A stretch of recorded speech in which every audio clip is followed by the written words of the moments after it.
हमारे साथ पूर्व मुख्यमंत्री जीतन राम मांझी है। कहा यह जा रहा है कि उन्होंने लॉकडाउन का उल्लंघन किया और ये महाकार से पटना है। खुद ही हम जानते हैं मांझी जी से कि आखिर इन्होंने ऐसा क्यों किया। मांझी जी, क्या आप महाकार में थे और महाकार से पटना आए हैं, और यदि आप आए तो इस लॉकडाउन का क्या इसे उल्लंघन माना जाए?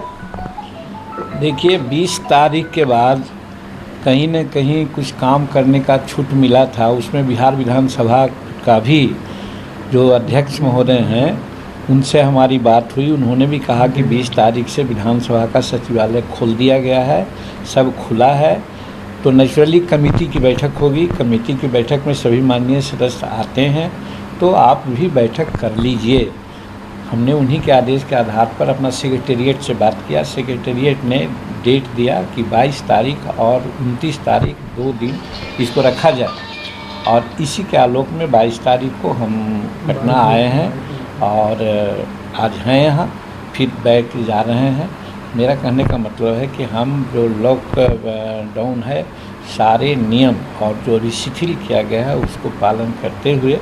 हमारे गाड़ी पर भी कोई आदमी नहीं थे, एक हमारा पीए और एक सिक्योरिटी और एक हम। लेकिन मांझी जी, मुझे भी पटना में यदि कोई काम हो तो क्या मैं भी अपने गांव से, या फिर तो तब तो हर लोग ये कहेगा कि उसे कुछ काम है, उसे बुलाया गया है, कुछ मीटिंग है, हर लोग पटना आ जाएंगे या फिर हर लोग पटना से कहीं चले जाएंगे, तो फिर ये लॉकडाउन का मतलब क्या रह जाएगा? काम की अथॉरिटी भी समझ जाइए।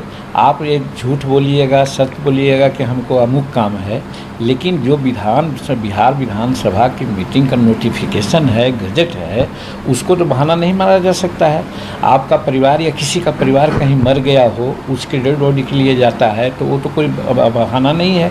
मेरा कहने का मतलब है जो 20 तारीख से ईज किया गया है, इसी सब कारणों से किया गया है। अगर ये नहीं होता तो बिहार विधानसभा के सचिवालय क्यों खोलते? लेकिन सरकार ने उस बैठक करने की बात करते हैं, और बैठक किससे होती?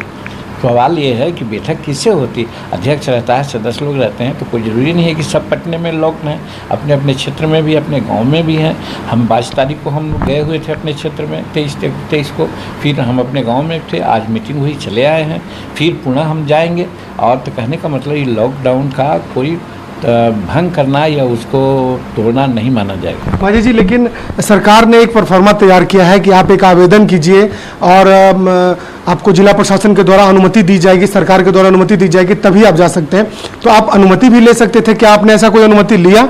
हम समझते हैं कि बिहार विधानसभा का अध्यक्ष और बिहार विधानसभा का सचिव अपने आप में ऑथराइज पर्सन है, और उनके माध्यम से ही नोटिफिकेशन हुआ मीटिंग करने का, और उसके आलोक में हम आए। तो हमारा कहने का मतलब कि इससे फिर जनरल प्रशासन से कोई आदेश लेने की आवश्यकता मैंने नहीं समझा। और अगर ऐसी अपरिहार्यता ही होगी तो अगले बार से जब 29 को आएंगे तो बाज़ाब्ता लोगों से मांग लेंगे। लेकिन आज फिर आप जा रहे हैं, आप जब पटना आ गए फिर आप अपने गाँव महाकार जा रहे हैं, आप जैसा कि कह रहे हैं। स्वाभाविक है ना, आखिर इतना दिन हम कहाँ रहेंगे, कैसे बिताएंगे? अपने लोगों के साथ रहें। वहाँ कटनी हो रही है, वहाँ मजदूर लोग भूखे मर रहे हैं, बहुत लोगों को हर तरह से सहायता कर रहे हैं, जो कि यहाँ बैठ के हम नहीं कर सकते। लेकिन मांझी जी, आप कह रहे हैं कटनी हो रहा है, नहीं रह सकते, जबकि सरकारी बंगला है, यहाँ सब सुविधाएं हैं आपके साथ। लेकिन आप जरा उनके बारे में सोचिए, जो सैकड़ों नहीं हजारों की तादाद में जो मजदूर हैं, छोटे छोटे बच्चे हैं, जो कोटा में, दिल्ली में, मुंबई में, देश के अन्य प्रदेश में फंसे हैं और उन्हें खाना तक नसीब नहीं हो रहा है। इसके लिए तो हम लोग बिहार सरकार से ऑलरेडी मांग कर चुके हैं, और हमने यहाँ तक के कहा है माननीय नीतीश कुमार जी को कि जब उत्तर प्रदेश की सरकार बाहर से मजदूर और छात्र छात्राओं को बुला सकते हैं, गुजरात की सरकार जब बाहर से छात्र छात्राओं मजदूर को मंगा सकते हैं, तो आप भी महोदय, आपसे अनुरोध है कि आप भी बाहर के लोगों को बुलाइए। उससे दो बात होगी। एक तो यहाँ पर अभी जब आप काम शुरू कर रहे हैं और काम में कहते हैं कि बाहर का मजदूर नहीं आएगा, लोकल मजदूर ही लगेगा, तो लोकल मजदूर रहेगा तब न मिलेगा। यही हमारे जो बाहर मजदूर रह रहे हैं यहाँ आ जाएंगे, उचित प्रक्रिया के तहत उनका हेल्थ चेकअप करा लीजिए। हर तरह की बात करने के बाद जब रहेंगे तो यहाँ उनको मजदूरी मिलने लगेगी। किसी के दया पर क्यों रहेंगे कि आप सबको खिलाइएगा बैठा करके? तो ये तो मांग ऑलरेडी हम कर चुके हैं। अब रही बात सरकार है, सरकार प्रकार में उनको सोचना चाहिए। मैं समझता हूँ कि धीरे धीरे नीतीश कुमार जी और सब बातों को सुविधा देने की बात है उसको इनलार्ज कर रहे हैं, शायद इस पर भी विचार करेंगे, ऐसा हमको विश्वास है। मांझी जी, कई लोग सस्पेंड हो गए, आपको जानकारी होगी, कई लोगों पे कार्रवाई हो रही है लॉकडाउन तोड़ने के एवज में। पटना शहर में ही, राजधानी में रोज सैकड़ों लोगों पर कार्रवाई हो रही है, उन्हें जेल भी भेजा जा रहा है, उन पर फाइन भी किया जा रहा है। वो लोग भी किसी न किसी जरूरी काम से ही घर से निकलते हैं, लेकिन आप महाकार पटना और पटना से महाकार जब करेंगे तो क्या ये लॉकडाउन का उल्लंघन नहीं है?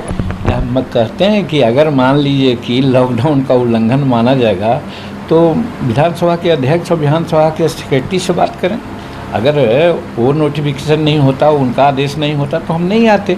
और ये बात को आप कह रहे हैं, इसको हम कहते हैं थेथोलॉजी आप कर रहे हैं।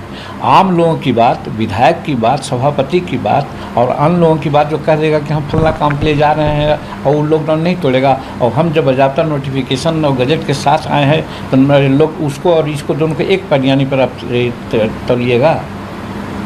इसलिए आपको भी सोचना चाहिए, आप लोग पत्रकार हैं, मीडिया के लोग हैं, तो दोनों को समझना चाहिए अहमियत कि हमारा अहमियत क्या है और अन्य लोग जो आज पकड़े जा रहे हैं। और रही बात आपने तो कहा तो ठीक ही तो कहा, होना चाहिए, बड़े लोगों पर कार्रवाई होनी चाहिए। अगर ऐसा बात गलती हुई है तो बड़े लोगों पर कार्रवाई होनी चाहिए।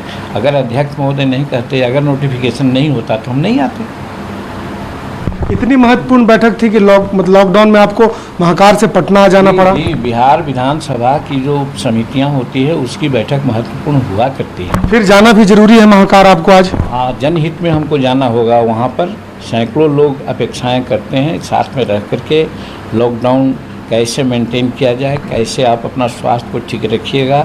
इस परिदृश्य में सैकड़ों लोगों से लगभग दूरभाष पर चाहे और पर्सनल कांटेक्ट में बात हुआ करती है। और आप मान लीजिए कि हम एक गृहस्थ हैं और अगल बगल में भी गृहस्थी की बात है, सब लोगों को समझाते हैं। धान की गेहूँ की कटनी चल रही है, कैसे रख रखाव होगा, सारी बात होगी। इस दृष्टिकोण से हमको जाना होगा और परमिशन लेंगे गया के कलेक्टर से। अब हमारा दिमाग में बात बन रही है कि हर हालत में हम अपने क्षेत्र का भ्रमण करेंगे 2-3 दिन के बाद, अगर इजाज़त कलेक्टर देते हैं तो। हमारे साथ जीतन राम मांझी थे, जिनका साफ तौर पर कहना है कि महाकार से पटना आने और जाने में कहीं लॉकडाउन का उल्लंघन नहीं है, क्योंकि ये विधानसभा के एक विशेष कमेटी की बैठक में यहाँ पर पहुंचे थे और आगे ये परमिशन भी लेंगे। फिलहाल देखना होगा कि अब इस जीतन राम मांझी के इस कदम पर सरकार के पक्ष से, सत्ता पक्ष से क्या कुछ कहा जाता है। कैमरा पर्सन संतोष के साथ शैलेंद्र साहिल, कशिश न्यूज़, पटना।